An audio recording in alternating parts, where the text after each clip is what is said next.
The air in Chong'an, heavy with the scent of late summer, held a different kind of tension.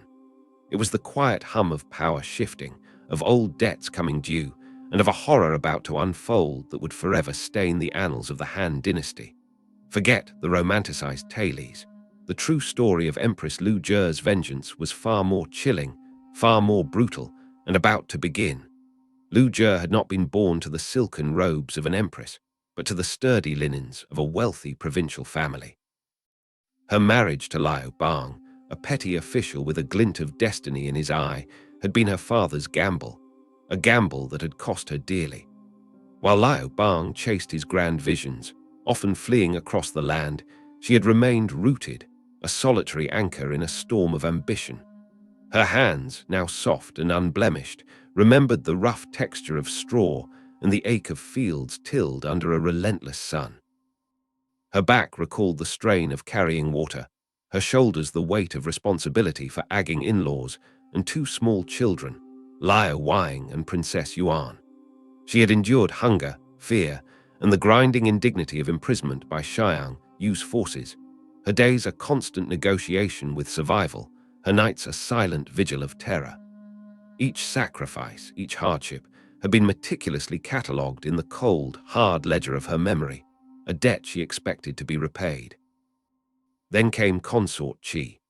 Lu Zhe first encountered her through the filtered light of a palace courtyard, a vision of youthful grace, all fluid limbs and captivating smiles. Qi Furen, skilled in the Chu dance, moved with a lightness Lu Zhe had long forgotten, her beauty a stark contrast to the Empress's own face, now etched with lines of worry and the grim resolve of a survivor. Liu Bang, the gruff, battle-scarred emperor, fell utterly and shamelessly under her spell. He paraded her openly, his arm often around her waist, her laughter echoing through the palace where Lu Zhe had once been his sole confidant. He even discussed matters of state with her, the young woman's soft voice murmuring in his ear as Lu Zhe, the empress who had bled for his throne, stood by, a silent, increasingly bitter observer.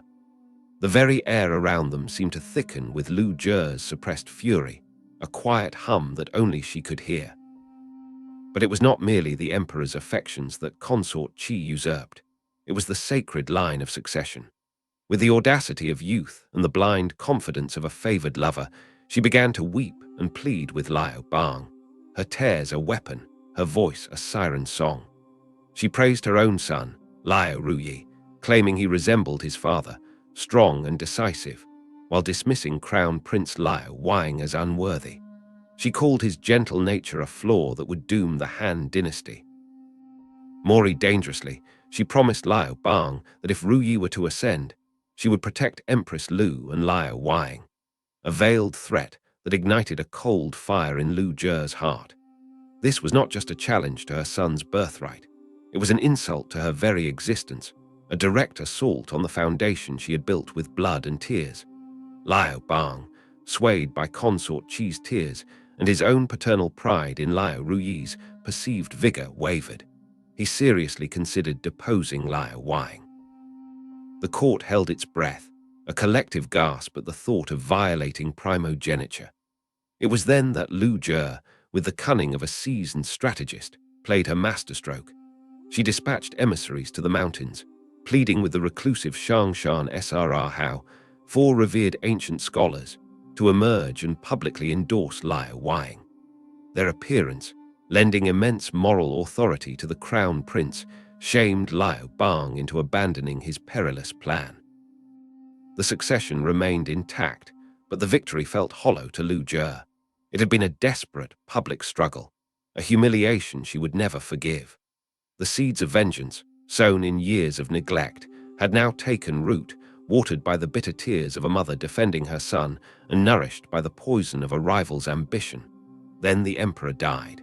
The news rippled through the palace like a chill wind, but for Lu Zhe it was a release. The final obstacle to her long-simmering rage was gone. Liu Bang's last breath was Consort Qi's death knell. There was no grief in Lu Zhe's eyes, only a cold, calculating light. The years of quiet suffering, of watching her husband openly favor another, of fighting for her son's very right to exist, had culminated in this moment. The time for subtle maneuvers was over. The time for settling scores with a precision born of long-held hatred had finally arrived. The palace, still mourning its emperor, was about to become a stage for a different kind of power, a power wielded by a woman who had learned cruelty in the crucible of survival and who now intended to teach a lesson that would echo through history.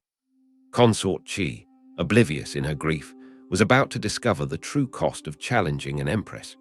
The emperor's funeral rites were barely concluded, the last wisp of incense smoke still clinging to the palace eaves, when the guards came for Consort Chi. There was no gentle summons, no pretense of courtesy, only the cold, unyielding grip of soldiers, their faces impassive. She was dragged from her chambers, her silk robes replaced with the coarse, ochre fabric of a prisoner, her elaborate coiffure shorn to a shamming stubble. The Yongxiang, the cold palace, awaited her. It was a place of forgotten women, where the echoes of past laughter died in dusty corridors and the only light came from the grudging sun filtering through barred windows. Here in the dim, damp confines, her new existence began. Her days became a relentless cycle of forced labor, endless hours spent at the stone mortar, pounding rice. The pestle, heavy and unforgiving, rose and fell with a monotonous rhythm, each thud a hammer blow against her spirit. Her hands, once soft and adorned with jade, quickly became calloused, then blistered, then raw. The guards, impassive and unyielding, watched over her. If the daily quota of rice was not met, the meager bowl of gruel was withheld. Hunger, a sensation she had never truly known in the emperor's embrace, became a constant, gnawing companion, a physical manifestation of her despair. The silence of Yongxiang was broken only by the rhythmic thump-thump of the pestle and the ragged breaths she drew, each one tasting of dust and defeat. One evening, as the last sliver of light faded from the narrow window and the chill of the stone crept into her bones, a low, mournful sound began to escape her lips. It was not a scream nor a sob, but a song, a lament born of profound despair, a melody of a mother's broken heart. The words that emerged spoke of her torment.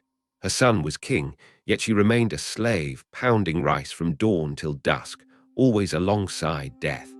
3,000 li apart, who would tell him of her suffering?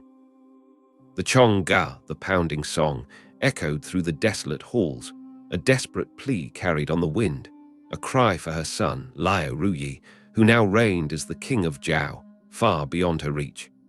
She sang it again and again, the words a balm and a torment, a testament to her enduring love and her crushing helplessness.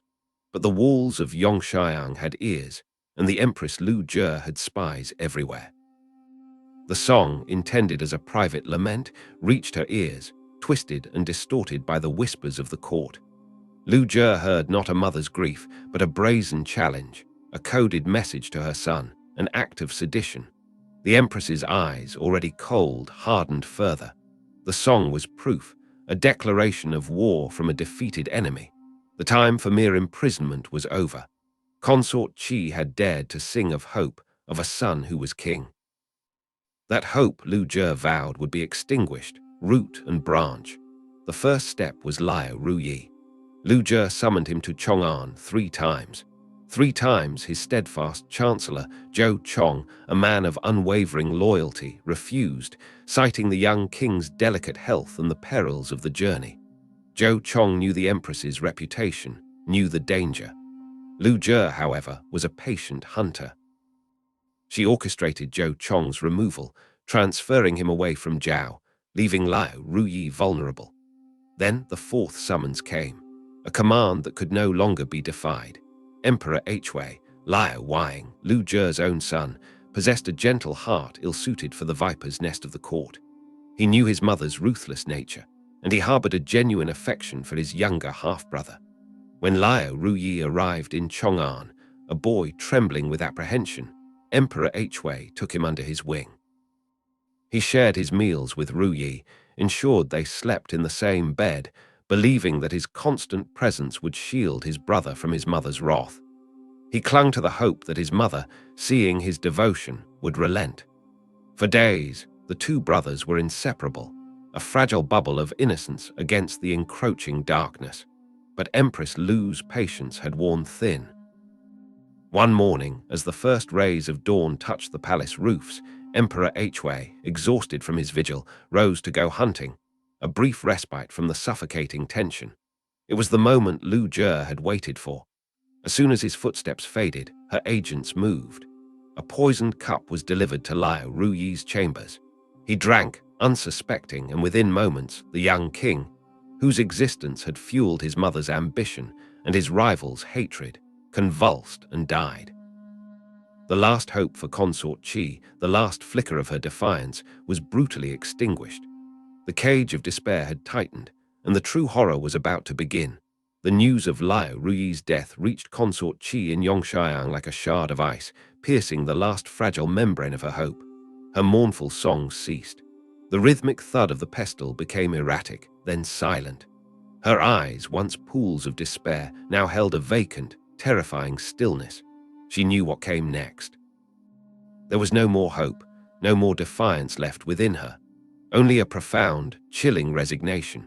She was not taken to a public execution ground. No scaffold awaited her in the bustling markets. Her torment was reserved for a grim, isolated chamber deep within the palace's forgotten corners, a place where screams would be swallowed by thick stone walls and the air hung heavy with the scent of damp earth and something metallic. The room was bare, save for a low wooden platform and a few menacing tools laid out with chilling precision. A heavy axe, gleaming hooks of bronze, a brazier glowing with embers, and a ladle.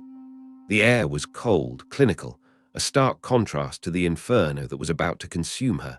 The first cut was not of flesh, but of connection. Strong hands seized her, binding her to the platform. Then came the axe. It fell with a sickening thud, not once, but 4 times. Each stroke severed a limb, deliberately avoiding the joints to prolong the agony. Her hands, which had once danced for an emperor, were gone. Her feet, which had carried her gracefully, were gone. A guttural scream tore from her throat, raw and animalistic, but it was quickly stifled by a gag. The air filled with the coppery scent of fresh blood. But the Empress's cruelty was meticulous. The brazier's glowing irons were pressed against the raw stumps, searing the flesh, cauterizing the wounds.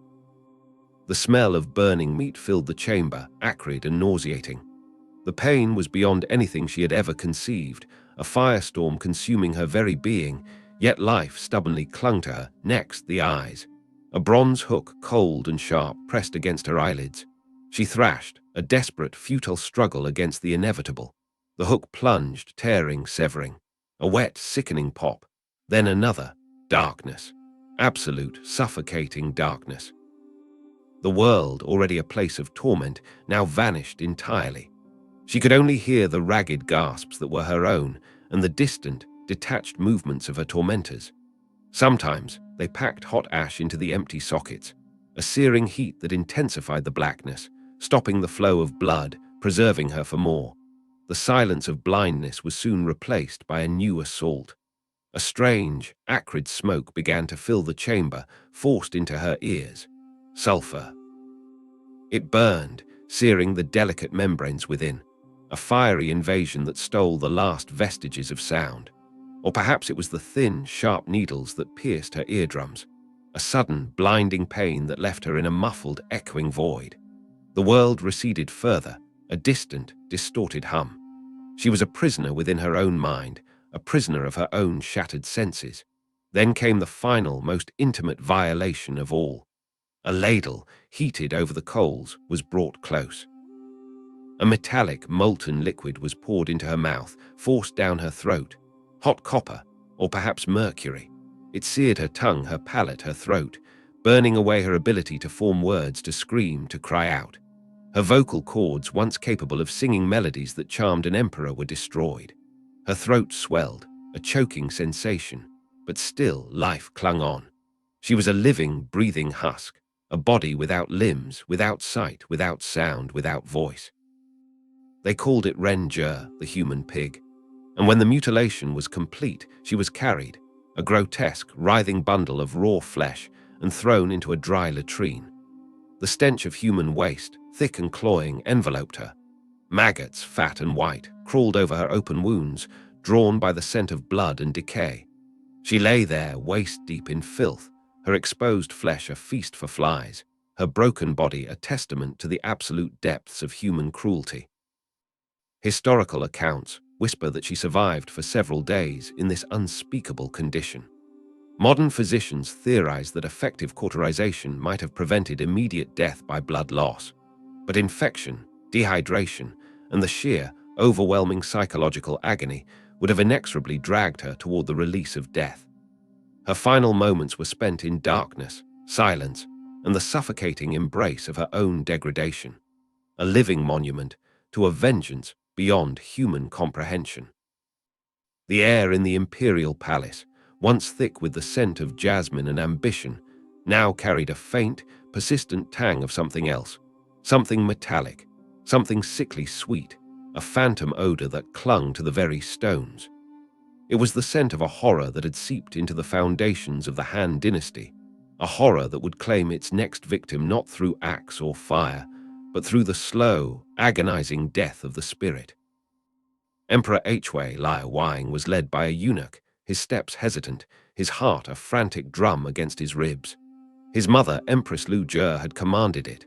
The order was simple: witness the Ren Jie, the human pig. He had entered the chamber, the stench hitting him first, a wave of putrefaction, of human waste and decay that made his stomach churn. Then he saw it, a formless, writhing mass in the latrine, a grotesque parody of a human being. Limbless, eyeless, voiceless, yet still impossibly alive. His mind, gentle and compassionate, struggled to comprehend. What was this thing? The eunuch, his face pale but his voice steady, delivered the blow that shattered Liao Wang's world. This was Consort Qi. The word struck him like a physical force. The woman who had once danced for his father, the mother of his half-brother, reduced to this. A choked gasp escaped him, a sound of pure, unadulterated revulsion and agony. Bile rose in his throat. His knees buckled, and he sank to the ground, tears streaming down his face, not just for Consort Qi, but for the humanity stripped from her, for the monstrous capacity for cruelty he now knew resided within his own mother. His cry echoed in the suffocating chamber. This was not something a human could do. As her son, he could not rule the world. The words were a prophecy, a renunciation of a throne forever tainted by the unspeakable. From that day, the light within Emperor Hwei dimmed, then flickered, then died. The horror of the Ren Jie became a constant, gnawing presence in his mind. He retreated from the affairs of state, his duties becoming a meaningless charade. The imperial court, once his responsibility, became a cage of unbearable memories. He sought oblivion in wine, in women, in any fleeting pleasure that could dull the sharp edges of his trauma. His once gentle features grew haggard, his eyes haunted and vacant.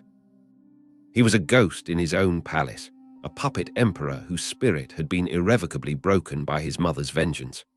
At the tender age of 24, he succumbed, not to illness, but to a profound, melancholic despair, a life extinguished by a horror too great for his soul to bear. For Empress Lu Jie, the Ren Jie was not an act of madness, but a calculated stroke of political genius. It was a message etched in blood and suffering to every concubine, every ambitious official, every potential rebel in the empire. She had eliminated not just a rival, but the very idea of defiance. Her power was absolute, unchallengeable. She systematically purged other threats, starving Liao Yo, forcing Liao Hwei to commit suicide, sparing only Liao Chang, whom she had raised herself, a chilling demonstration of her control over life and death. Her reign, though marked by such unspeakable acts, was paradoxically a period of stability for the empire, a testament to her iron will and administrative acumen. The common people, far removed from the palace's dark secrets, lived in relative peace, unaware of the monstrous price paid for their tranquility. Yet the echoes of cruelty resonated far beyond the palace walls. Consort Qi's father, Qi Sai, a northern general, had endured his daughter's fate in silence, his grief a cold fire banked deep within. But after Empress Lu's death, when the Lu clan's power began to wane, Qi Sai rose. He led his forces not for personal gain, but for a vengeance long deferred, participating fiercely in the annihilation of the Lu clan. The wheel of retribution, set in motion by the Empress, had come full circle, consuming her lineage in turn. In the centuries that followed, Consort Chi, the human pig, transcended her horrific fate to become a figure of pity and a tragic symbol.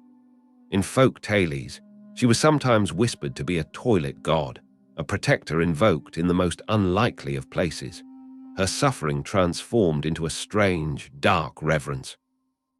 Empress Lu, meanwhile, became the archetypal poisonous woman, her name synonymous with ruthless ambition and unimaginable cruelty, forever etched into the collective memory as the embodiment of imperial depravity. The Ren-Jur became more than a historical event. It became a chilling case study in body politics, a stark illustration of power's capacity to systematically dismantle and destroy the human form, both physically and spiritually. The story of Empress Lu and Consort Chi is a grim reflection on the corrosive nature of power. Lu Jie, a survivor forged in hardship, became a monster in her quest for control, ultimately sacrificing her own son's soul for her vengeance. Consort Chi, ambitious and perhaps naive, paid the ultimate price for challenging a force she could not comprehend.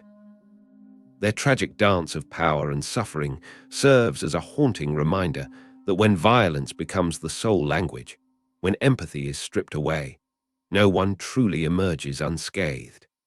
The echoes of that chamber, of the screams and the silence, resonate through time, a chilling testament to the price of unchecked power and the indelible scars it leaves on humanity.